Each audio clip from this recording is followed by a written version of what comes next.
அந்த நட்சத்திரம் வந்து நிச்சயமா படத்தை காப்பாற்றிடுவார். உதாரணத்துக்கு இப்ப கூலி திரைப்படத்தை எடுத்துக்கிட்டீங்க, அதோட சார் அந்த படம் எதிர்வரையான விமர்சனம் இருக்கு, ஆனாலும் வசூல் ஸ்டடியா இருக்கு. மக்களுக்கு பிடிச்சிருச்சு அந்த படம். விமர்சனத்தை பத்தி கவலையே படுறதுல அவங்க.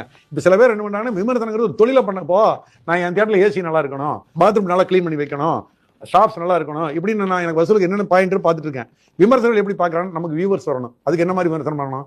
அந்த படத்தை பத்தி அவங்க விமர்சனம் பண்ண கிடையாது, எனக்கு வியூவர்ஸ் ஜாஸ்தி ஆகணும். அப்போ நான் வந்து அந்த படம் குப்பை அப்படின்னு சொன்னாதான் பாக்குறேன் அப்படின்னு இந்த விமர்சகர்கள் அந்த மாதிரி நிலைமை போயிட்டாங்க. ஆனா இவங்களை பத்தியெல்லாம் அவங்க கவலையப்படல.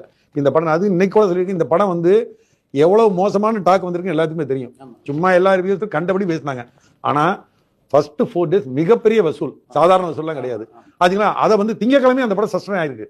படம் வந்து சுமாரான படமா இருந்திருந்தால் நிச்சயமாக திங்கக்கிழமைக்கு அதர் பாகத்தில் கிடக்கும்.